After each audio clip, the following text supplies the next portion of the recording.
Olá pessoal, tudo bem? Meu nome é Christian Nedel, eu sou delegado de polícia aqui no estado do Rio Grande do Sul há mais de 20 anos e também sou professor nas faculdades integradas São Judas Tadeu de Direito Penal e de Processo Penal. Nesse momento, vou trazer para vocês aqui algumas informações sobre os crimes contra a honra, principalmente aqueles crimes que são praticados por meio da internet, por meio das redes sociais. Então, numa primeira leitura, é importante nós registrarmos que os crimes contra a honra, que são a calúnia, a injúria e a difamação, hoje têm a sua tipificação tão somente esculpida no Código Penal e, em se tratando de período eleitoral, no Código Eleitoral, que é a Lei Federal 4737 de 65. Havia uma previsão, tempos atrás, de também tipificar essas condutas na lei de imprensa, que é a Lei 5.250 de 67. Mas o entendimento hoje corrente nos tribunais superiores na doutrina é de que a lei de imprensa não foi recepcionada pela nova ordem constitucional vigente. Então a tipificação é tão somente no Código Penal, artigos 138, 139 e 140, ou, em se tratando de período eleitoral, artigo 324, 325 e 326 do Código Eleitoral.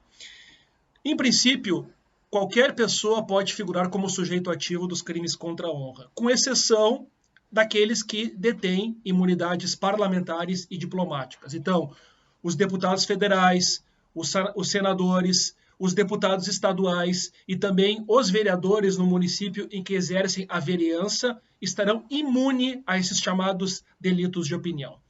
Quando eu falo de calúnia, injúria e difamação, eu falo de formas de violência moral.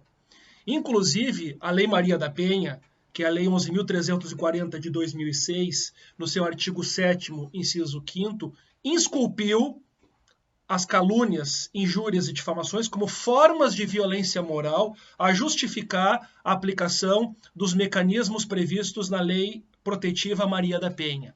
Tá? Então, se tratando de violência doméstica e familiar contra a mulher. Também essas condutas ofensivas, elas têm repercussão nas situações de bullying e de cyberbullying. Hoje nós temos, em nível nacional, uma lei federal, que é a Lei 13.185 de 2015, em que ela identifica ali como formas de intimidação sistemática, verbal, moral e virtual. Isso está no artigo 3º, incisos 1, 2 e 8 desta lei. Essas condutas relacionadas a calúnias, injúrias e difamações, trabalhadas numa ótica de intimidação recorrente e sistemática contra uma pessoa determinada ou contra um grupo de pessoas, que tem a denominação hoje em nível legislativo de intimidação sistemática. Devemos também observar, em relação aos crimes contra a honra pela internet, aquilo que disciplina a lei que trata do Marco Civil da Internet, que é a Lei Federal 12.965 de 2014, em que estabelece todo um arcabouço de direitos, deveres, obrigações e responsabilidades em relação ao uso adequado da internet e das redes sociais. Também temos a questão das fake news, né?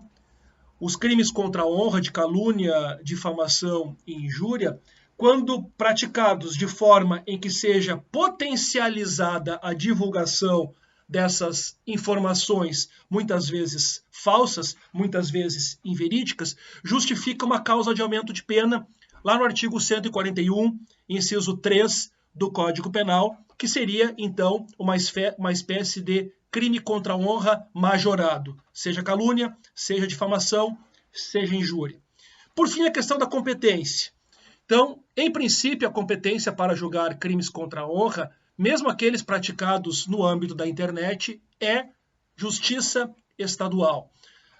No início dos anos 2000, com o início das redes sociais, principalmente o Orkut, o Facebook e outras redes, cogitou-se de aplicar a competência da Justiça Federal. Porém, o entendimento hoje corrente na doutrina, na jurisprudência dos tribunais superiores, é que a competência da Justiça Estadual. E por serem, em tese, infrações penais de menor potencial ofensivo, os crimes de calúnia, injúria e difamação serão, em princípio, julgados nos juizados especiais criminais. E poderemos ali na frente ter algum tipo de composição civil ou até mesmo uma transação penal para aquele que efetivamente praticar ofensas, né, que deverá não responder por um processo, mas se submeter a certas condições da transação penal. Então, rapidamente, só para fazer o fecho disso que eu trouxe aqui para vocês. 8 questões pontuais. Primeira, tipificação, Código Penal ou Código Eleitoral. Segundo, delitos de opinião. Para aqueles que ostentam imunidades diplomáticas ou parlamentares, não responderão, em princípio, por crimes contra a honra.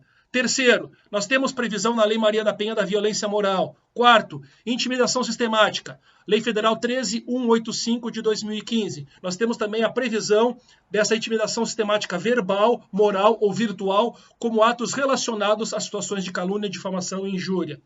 Quinto, natureza da ação penal. Em princípio é privada.